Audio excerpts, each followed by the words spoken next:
আল্লাহ প্রাপ্তি জ্ঞানের আলোকে হযরত শাহ সুফি ফরিদপুরি রাজিজ সাহেবের নসিহত তৃতীয় খণ্ড। গতকাল আমরা যেখান থেকে শেষ করেছিলাম তারপর থেকে শুরু করব ইনশাল্লাহ। তিনি আরো বলেন, সৃষ্টির অজুদ ওয়াজিবুল অজুদের সমষ্টিগত শুভগুণ ছায়া বা প্রতিবিম্ব, যাহা আদমের আয়নার উপর প্রতিবিম্ব হইয়াছে। ফকিরের নিকট কোনো জিনিসের ছায়া অবিকল সেই জিনিস নয়, বরং সেই জিনিসের মেসাল, ইহা অপরের ভিতর প্রবেশ করে না। সুতরাং ফকিরের নিকট সৃষ্টি বা আইন নহে, ভিতর প্রবেশাধিকার নাই। কেননা সৃষ্টির হকিকত আদম বা ত্রুটিপূর্ণ অনস্তিত্বতা এবং ওই ছায়া বা আসমা ও সেফাত বা আল্লাহ তাআলার নাম ও গুণসমূহের অজুদের মাধ্যমে ইহাই এই আদমের মধ্যে প্রতিবিম্ব হইয়াছে। উহা ওই আসমা ও সেফাতের মতো, যেমন মানুষের মধ্যে দেখাশোনার গুণ আছে, উহা যথাযথ বা একই রকম নহে। সুতরাং সমস্ত সবই যিনি বলা চলিবেন না, বরং হামা আজ উস্ত, অর্থাৎ সবই তিনি হইতে আগত, এই কথা বলা সঠিক বা জায়েজ হইবে। এমনিভাবে হযরত মুজাদ্দেদ আল-ফেসানি রাদিয়াল্লাহু আনহু সাহেব ওহদাতে অজদ মতবাদের কারণে বাতিনি শরীয়তে অথবা ইসলামী উচ্চ দর্শনের সৃষ্ট জটিলতার গীত মুক্ত করেন এবং দুই দলের মধ্যকার দীর্ঘস্থায়ী বিরোধের সমাধান দেন। মুজাদ্দেদ আল-ফেসানি রাদিয়াল্লাহু আনহু সাহেবের দুনিয়ায় আগমনের উদ্দেশ্য। হযরত মুজাদ্দেদ আল-ফেসানি রাদিয়াল্লাহু আনহু সাহেব তাহার জন্মের উদ্দেশ্য সম্পর্কে বলেন যে, তাহাকে মূল দুইটি উদ্দেশ্য বাস্তবায়নের জন্য সৃষ্টি করা হইয়াছে, যাহার একটি হইল ওহদাতে অজুদ মতবাদের কারণে দুই দলের তৌহিদে অজুদিবাদ ও ফিকহবাদ মধ্যে সৃষ্ট ঝামেলা দূর করিয়া তাহাদেরকে সংশোধন করিবার জন্য।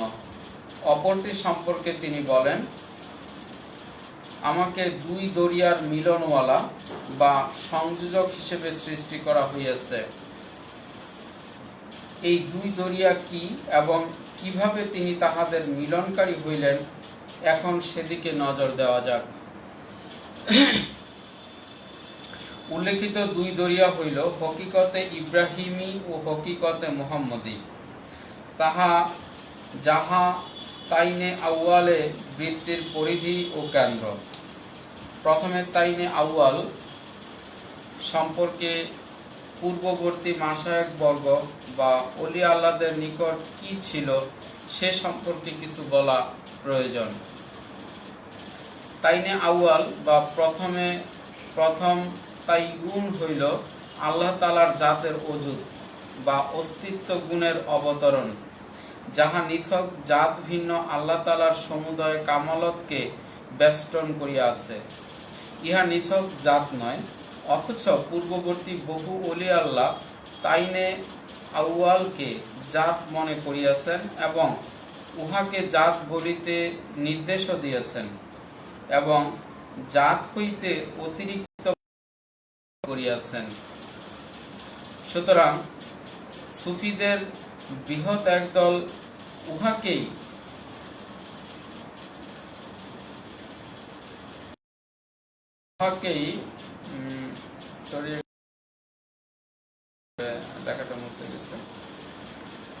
বলিয়া উপাসনা করিয়াছেন এবং উপাস্য ও উদ্দিষ্ট উহা ব্যতীত অন্য কাহাকেও অন্বেষণ করেন নাই এবং কার্যকলাপের ও দৈনন্দিন কার্যের স্রষ্টা বলিয়া ধারণা করিয়াছেন। হযরত মুজাদ্দেদ আল-ফেসানি রাদিয়াল্লাহু আনহু সাহেবই প্রথম এই জটিলতার সমাধান দেন এবং সূক্ষ্ম শিরক করা হইতে পরবর্তী সময়ে ওলি আল্লাহদের হেফাজত করেন। তিনি বলেন, আল্লাহ হইতে তাহার অপরগণকে পৃথক করা এটি অতি উচ্চ সৌভাগ্য, যাহা আল্লাহ তাআলা এই পরবর্তী সম্বলহীন ফকির হযরত মুজাদ্দেদ আল-ফেসানি রাদিয়াল্লাহু আনহুর জন্য গচ্ছিত রাখিয়াছিলেন। মাবুদ বা উপাস্য জন হইতে যাহা উপাস্য নহে তাহা নিবারণ করা ও তাহার সমকক্ষতাকে অপসারণ করা পয়গাম্বর আলাইহিস সালামের গণের উদ্দিষ্ট অবশিষ্ট ছিল, যাহা এই ভিখারী মুজাদ্দেদ এর জন্য আল্লাহ পাক রাখিয়াছেন। মকতুব নম্বর 93।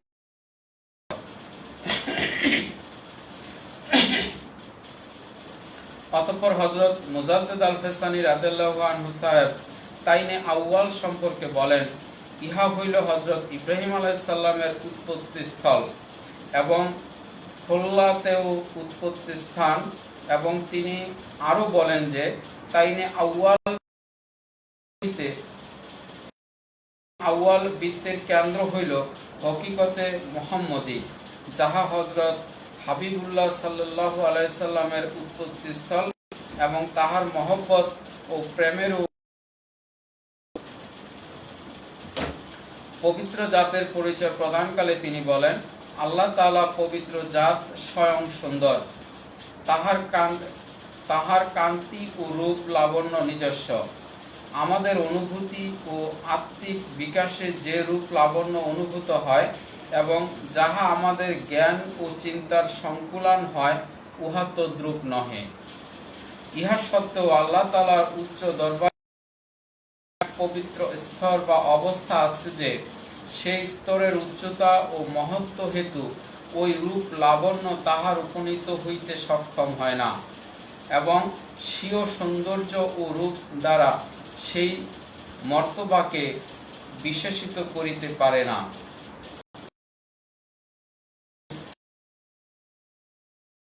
উক্ত মকতুবেই তিনি বলেন, তাই প্রথম অবতরের যাহা অজুদি বা অস্তিত্বজাত অবতরণ, তাহা আল্লাহ পাকের উক্ত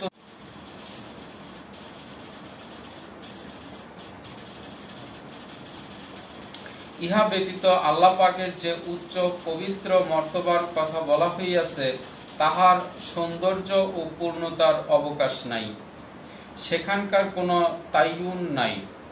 যেহেতু উহা এক অধিক উচ্চ ও মহান যে কোনো অবতরণ তাহাতে সংঘটিত হয় না, কিন্তু উক্ত উচ্চ মর্তবায় এক গুপ্ত রহস্য ও ভাব বা আস্থা আছে, যাহা তাইনে আউয়াল বৃত্তির কেন্দ্রে নিহিত, যেন নিদর্শন রহিত সত্তার কিঞ্চিত নিদর্শন তথায় গুপ্ত রাখা হইয়াছে। তাইনে আউয়াল যেমন হযরত ইব্রাহিম আলাইহিস সালামের বেলায়েত বা নৈকট্যের স্থান, তদ্রূপ উক্ত রহস্য যাহা তাইনে আউয়ালের কেন্দ্রে নিহিত, তাহা হযরত মুহাম্মদ মুস্তাফা সাল্লাল্লাহু আলাইহি সাল্লামের বেলায়েতের উৎপত্তি স্থান। উল্লেখিত জাতি সৌন্দর্য তাইনে আউয়াল যাহা প্রতিবিম্ব, তাহার রূপ ও গৌরতার অনুরূপ, যাহা ইহ জগতের তিলক, কপল ইত্যাদি সৌন্দর্যের গণ্ডীভুক্ত এবং উল্লেখিত রহস্য যাহা উক্ত কেন্দ্রে নিহিত আছে, তাহা লাবণ্যের অনুরূপ। তিলক বা কপল ইত্যাদি সৌন্দর্য হইতে ইহা অতি উচ্চ। তিনি আরো বলেন যে উল্লেখিত বর্ণনা দ্বারা হযরত ইব্রাহিম আলাইহিস সালাম ও হযরত মুহাম্মদ মুস্তাফা সাল্লাল্লাহু আলাইহি ওয়াসাল্লামের বেলায়েত বা নৈকট্যের পার্থক্য উপলব্ধি করা উচিত। যদিও উভয় আল্লাহর নৈকট্য হইতে উৎপন্ন, বেলায়েতে ইব্রাহিমীর লক্ষ্য আল্লাহ পাকের জাতের পূর্ণতা সমূহের প্রতি এবং বেলায়েতে মুহাম্মদীর লক্ষ্য আল্লাহ তাআলার নিছক জাতের প্রতি। হকিকতে মুহাম্মদীতে যেমন লাবণ্য আছে, তেমনি প্রেম ও মহব্বত আছে। প্রেমের দুইটি অবস্থা, প্রেমিকত্ব ও প্রেমাস্পদত্ব উভয় অবস্থায় হকিকতে মুহাম্মদীতে বর্তমান। হকিকত বা কেন্দ্র হইতে আরো ঊর্ধ্বে গমন করিলে বা উন্নতি করিলে এই কেন্দ্রই তখন বৃত্তের রূপ লাভ করে।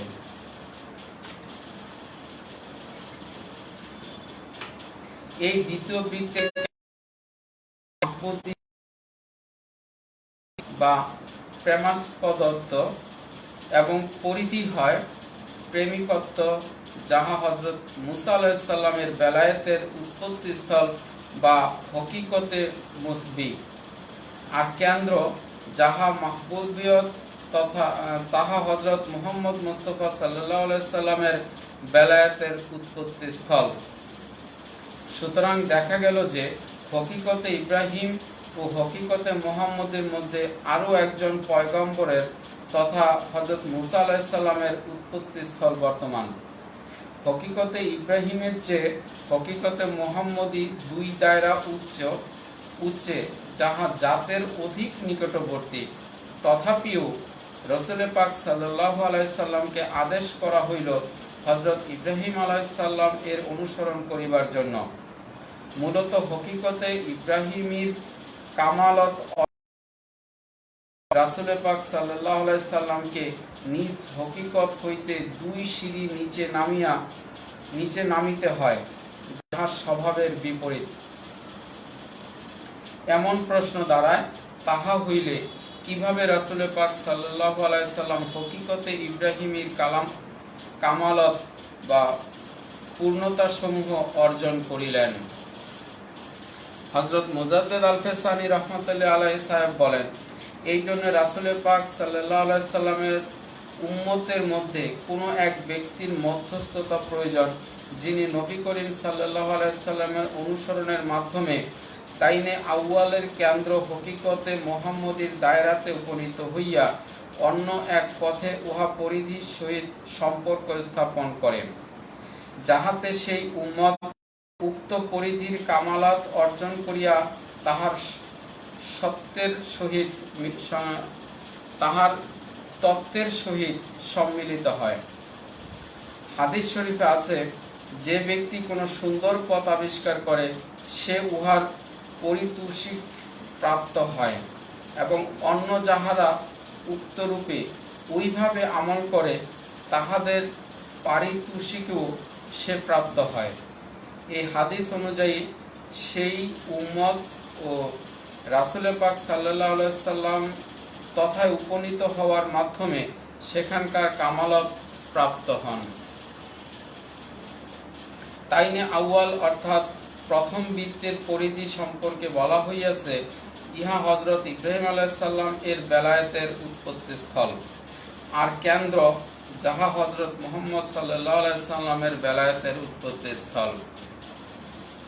কেন্দ্র হইতে অগ্রে যে দ্বিতীয় বৃত্তের তৈরি হয় তাহার পরিধিকে বলা হইয়াছে হযরত মুসা আলাইহিস সালামের বেলায়েতের উৎপত্তিস্থল, আর কেন্দ্র যাহা প্রেমাস্পদত্ব তাহা বেলায়েতে মুহাম্মদী। এই দ্বিতীয় বৃত্তের কেন্দ্র যাহার প্রতি হকিকত মুহাম্মদী নির্ভরশীল, তাহা রাসূল পাক সাল্লাল্লাহু আলাইহি সাল্লামের 1000 বছর পর বৃত্তের রূপ পাইল। যে বৃত্তের কেন্দ্র হইল হকিকতে আহম্মদী, যাহা নিছক প্রেমাস্পদত্বের উৎপত্তিস্থল, এবং এই তৃতীয় বৃত্তের পরিধি হইল মাহবুবিয়াতে মুমতাজেজ বা মুহিব্বিয়াত, যেখানে প্রেমাস্পদত্বের সহিত প্রেমিক তত্ত্বের সংমিশ্রণ প্রকাশ পায়। এই তৃতীয় বৃত্তের পরিধি হইল হযরত মুজাদ্দিদ আল-ফেসানি রাদিয়াল্লাহু আনহু সাহেবের বেলায়েতের উৎপত্তিস্থল বা হকিকতে মুজাদ্দিদ আল-ফেসানি। হযরত মুজাদ্দিদ আল-ফেসানি হইলেন যিনি রাসূল পাক সাল্লাল্লাহু আলাইহি সাল্লামের অনুসরণের মাধ্যমে হকিকতে ইব্রাহিমী ও হকিকতে মুসবির কামালাত অর্জন করিয়া হকিকতে মুহাম্মদীতে মিলিত হন। ফলে রাসূল পাক সাল্লাল্লাহু আলাইহি সাল্লাম ও হকিকতে ইব্রাহিমের কামালত প্রাপ্ত হন। ইহা নির্ধারিত কথা যে কোনো কামালত কোনো উম্মত লাভ করে তাহা উক্ত নবীর জন্য হাসিল হইয়া যায়। কাজেই সুযোগ্য উম্মত হযরত মুজাদ্দেদ আল-ফেসানি রাদিয়াল্লাহু আনহু সাহেবের কারণে রাসূল পাক সাল্লাল্লাহু আলাইহি সাল্লামের হকিকতে ইব্রাহিমের কামালত অর্জিত হইল এবং হযরত ইব্রাহিম আলাইহিস সালামকে অনুসরণের যে আদেশ রাসূল পাক সাল্লাল্লাহু আলাইহি সাল্লামকে আল্লাহ পাক দান করিয়াছিলেন তাহাও পূর্ণ হইল। ইহা ছাড়া আল্লাহুম্মা সাল্লি আলা মুহাম্মাদিন কামা সাল্লাইতা আলা ইব্রাহিমা আলাইহিস সালামের অনুরূপ আমাদের পয়গম্বর সাল্লাল্লাহু আলাইহি সাল্লামের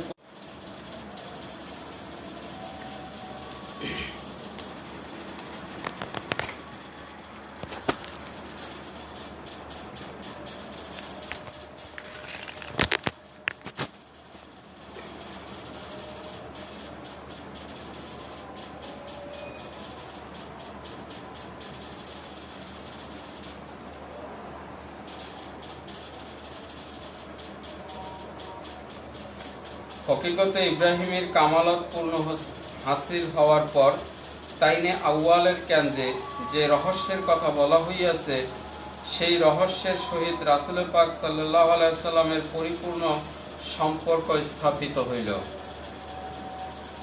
যে উম্মতের মাধ্যমে হাজার বছর পর রাসূল পাক সাল্লাল্লাহু আলাইহি সাল্লাম তাইনে আউয়ালের পরিধির কামালত অর্জন করিলেন সেই উম্মতকে অর্থাৎ হযরত মুজাদ্দেদ আল-ফেসানি রাদিয়াল্লাহু আনহু সাহেবকে পরবর্তী হাজার বছরের জন্য স্বীয় সমুদয় উম্মতের হেফাজত ও রক্ষণাবেক্ষণের দায়িত্ব অর্পণ করিয়া দুনিয়ায় ফিরাইয়া দিলেন এবং স্বয়ং অদৃশ্য স্থানে প্রেম সমুদ্রের গুপ্ত প্রদেশে মহান খোদা তাআলার সহিত মিলিত হইলেন। মকতুব 94 তৃতীয় খণ্ড। হযরত মুজাদ্দেদ আল-ফেসানি রাদিয়াল্লাহু আনহু তাহার জন্মের উদ্দেশ্য সম্পর্কে বলেন, আল্লাহ পাক আমাকে দুই সমুদ্রের সংযোজনকারী হিসেবে সৃষ্টি করিয়াছেন। উপরোক্ত হকিকতে ইব্রাহিমী ও হকিকতে মুহাম্মদীর আলোচনায় যাহার প্রমাণ মিলল। মূলত হযরত মুজাদ্দেদ আল-ফেসানি রাদিয়াল্লাহু আনহু সাহেবের কারণে রাসূল পাক সাল্লাল্লাহু আলাইহি সাল্লাম হকিকতে ইব্রাহিমের কামালত অর্জন করিলেন, যাহা সহস্র বছর পর সম্ভব হইল। এই কাজ মুজাদ্দেদ আল-ফেসানি রাদিয়াল্লাহু আনহু সাহেবের জন্যই নির্ধারণ ছিল। তিনি তাই আরো বলেন, আমার জন্মের উদ্দেশ্য এই যে আমি যেন বিশ্বাস করি যে বেলায়েতে মুহাম্মদী যেন বেলায়েতে ইব্রাহিমের রঙে রঞ্জিত হইয়া যায়, বেলায়েতে মুহাম্মদীর লাবণ্য যেন বেলায়েতে ইব্রাহিমের উজ্জ্বল সৌন্দর্যের সহিত মিশিয়া যায়। মকতুব নম্বর 6 দ্বিতীয় খণ্ড।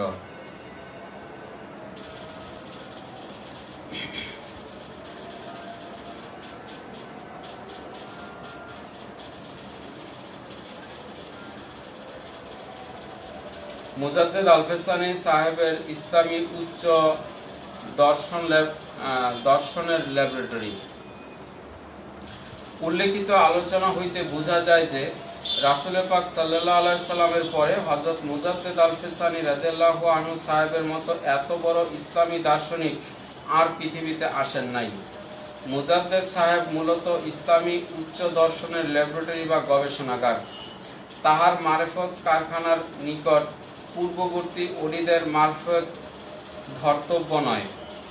ইহার মূল কারণ এই যে তাহারা মারফতের কারখানাতে প্রবেশই করেন নাই, কারখানার বাহিরেই ঘোরাফেরা করিয়াছেন মাত্র। তাই তাহাদের বর্ণিত মারফতের মধ্যে বহু ভুলভ্রান্তি মিশ্রিত থাকিয়া যায়।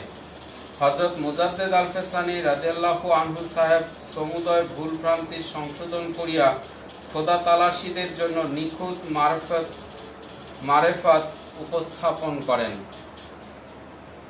সায়েরে আফাক ও সায়েরে আনফাস সম্পর্কে পূর্ববর্তী অলি আল্লাহ সকল বলিতেন যে সায়েরে আফাক হইল সায়েরে এনাল্লাহা, এবং ফানাকে এই সায়েরের অন্তর্ভুক্ত করিতেন, এবং সায়েরে আনফুসিকে সায়েরে বলিতেন, এবং বাকাবিল্লাকেও এখানে প্রমাণ করিয়াছেন। হযরত মুজাদ্দেদ আল ফেসানি রাদিয়াল্লাহু আনহু সাহেব বলেন যে সায়েরে আফাক ও সায়েরে আনফাস উভয়ই দায়েরে আল্লাহ এর মধ্যে পরিগণিত। আল্লাহকে আফাক ও আনফাসের মধ্যে পাওয়া যাইবে না, তিনি দূরে, বহু দূরে। তিনি আরও বলেন, আল্লাহ তাআলার সমস্ত নাম ও সিফাত এবং তামাম শান, বিশ্বাস, সূক্ষ্ম, গুপ্ত, সমস্ত জ্যোতির্দর্শন ও অনুধাবন, স্থূল ও অনুধাবনীয় সমস্ত ধ্যান ধারণা হইতে দূরে, বহু দূরে, সীমার ওদিকে, অসীমেরও ওধারে। মক্তব নম্বর 1, দ্বিতীয় খণ্ড।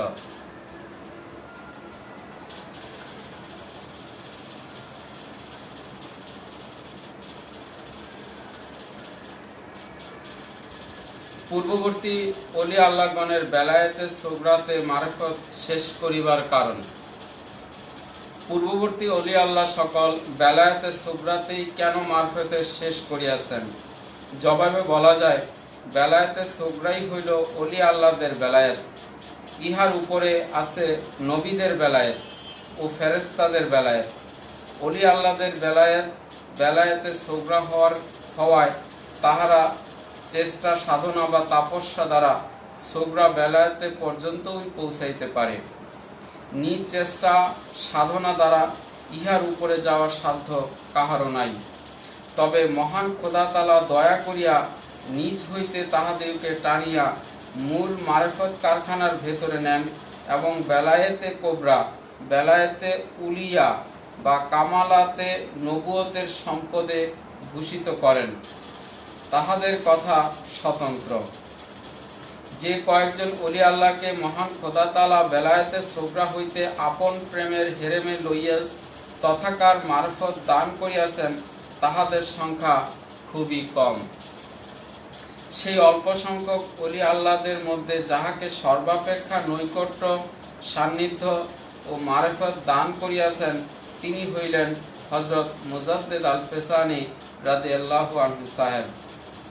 এই জন্যই তাহার মারফতের তুলনার অন্যান্যদের মারফতে সামান্য বলিয়া পরিগণিত। তথাপিও বেলায়েতে সুগরাতে যাহারা মারফত চর্চা শেষ করেন এবং পুরুষ ও সায়ের শেষ করে, তাহাদের জ্ঞানেরও সীমা পরিসীমা নাই। তাহারা আল্লাহ ভিন্ন সব কিছুকে ভুলিয়া বা ত্যাগ করিয়া এমন এক স্তরে উপনীত হন, যেখানে তাহাদের কাল ও রূহ এক হইয়া নূরের এক মহাসমুদ্রের ভেতরে তাহারা বিচরণ করিতে থাকেন, যে সমুদ্রের কোনো কূল কিনারা নাই। এখানে আছে সেফাতে এজাফিয়া ও সেফাতে হাকিকি নূর, আছে নূরে মুহাম্মদী ও আলমে আওরার নূর, আছে আল্লাহর অজুদ গুণের নূর। ইহা ছাড়াও উপরিস্থিত মূল মারিফত কারখানার মধ্যে যাহা কিছু আছে, তাহার সব কিছুই প্রতিবিম্ব রূপে বেলায়েতে সুগরাতে বর্তমান। শুধু তফাৎ হইল, মারিফত কারখানাতে তাহা আছে আসল হিসেবে, আর বেলায়েতে সুগরাতে তাহা আছে প্রতিবিম্ব হিসেবে। বেলায়েতে সুগরাস্থিত অলি আল্লাহগণ শরীয়তে খেলাফ কথা কেন বলেন? মূলত বেলায়েতে সুগরা আল্লাহ পাকের নাম ও গুণাবলীর প্রতিবিম্ব। নূরে সালেকে দূষণীয় সমস্ত স্বভাব দূরিত হয়, সালেকে নাফস পরাজিত হয়, আদামাত পর্যুদস্ত হয়। ফলে সালেকের মধ্যে আল্লাহ তাআলার নাম ও গুণাবলীর প্রতিবিম্ব ব্যতীত আর কিছুই পরিলক্ষিত হয় না। সালেক আদামাতের তমদোষ মুক্ত কোটি কোটি নূরের বাল্ব প্রজ্বলিত দেহে নিরপেক্ষ একটি সত্তা লাভ করেন, যাহা কোটি কোটি মুখে সর্বদাই আল্লাহ পাকের জেকেরে রত থাকে। এই দেহ নিরপেক্ষ সত্তাকেও বলা হয় অজুদ। এই স্তরে সালেক বা ওলি আল্লাহ সকল আপন অজুদের সহিত আল্লাহ তাআলার অজুদ, যাহা যাবতীয় শুভের উৎপত্তিস্থল, এর মিল বা ঐক্য খুঁজিয়া পায়। তাই আবেগবশত বা নেশাবশত অর্জন সাপেক্ষ জ্ঞান হারাইয়া শরীয়তের প্রতিকূল কিছু উক্তি করিয়া ফেলেন। খোদা প্রাপ্তির পথ বেলায়েতে সোগরাতে ইহা হওয়া খুবই স্বাভাবিক। তাই তরিকতের দৃষ্টিতে ইহা অপরাধ নয়, যদিও শরীয়তের দৃষ্টিতে তাহারা অপরাধী। তরিকতের দৃষ্টিতে তাহারা অপরাধী নয় এই কারণে যে তাহারা আল্লাহ ভিন্ন সব কিছুকে ভুলিয়া নূর, কাজেই তাহাদের সমান আর কি। তবে হযরত মুজাদ্দেদ আল ফেসানি